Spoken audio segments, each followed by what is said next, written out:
రాజీనామా చేయాలి మంత్రి నారా లోకేష్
అవునా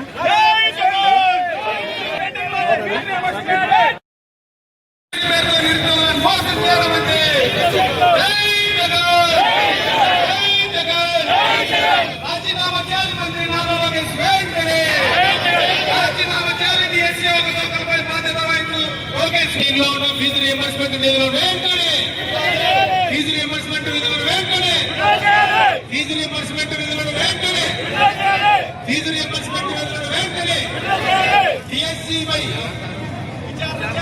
డిఎస్సి అవకతవకలపై డిఎస్సి అవకతవకలపై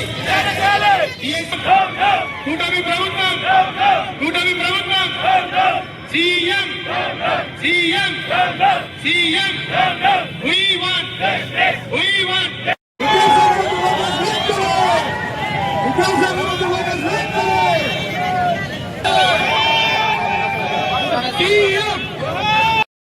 విద్యార్థి సంఘాల తరఫున ఈరోజు నిరసన కార్యక్రమం ఏర్పాటు చేయడం జరిగింది.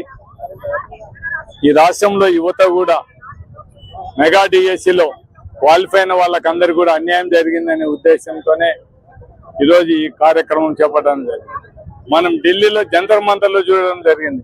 నీట్ ఎగ్జామ్ ఫెయిల్ అయిందంటేనే మొత్తం కేంద్ర మంత్రిని కూడా రాజీనామా వచ్చేంత వరకు ఖచ్చితంగా బాధ్యత వహించి రాజీనామా చేపించేంత వరకు విద్యార్థి సంఘాలు వదిలిపెట్టలేదు.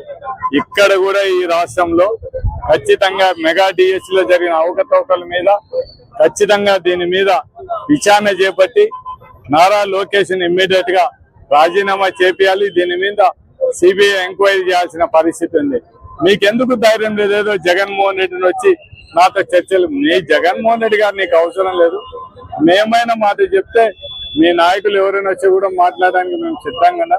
మీరు అన్నిటికంటే మీరు డైరెక్ట్ గా దొరికిపోయినారు. ఎట్లో క్వాలిఫై కాకపోయినా, కనీసం డిగ్రీ పాస్ కాకపోయినా మీరు టీచర్ ఉద్యోగాలు, స్పోర్ట్స్ కోటా కింద ఉద్యోగాలు ఇచ్చిన పరిస్థితి.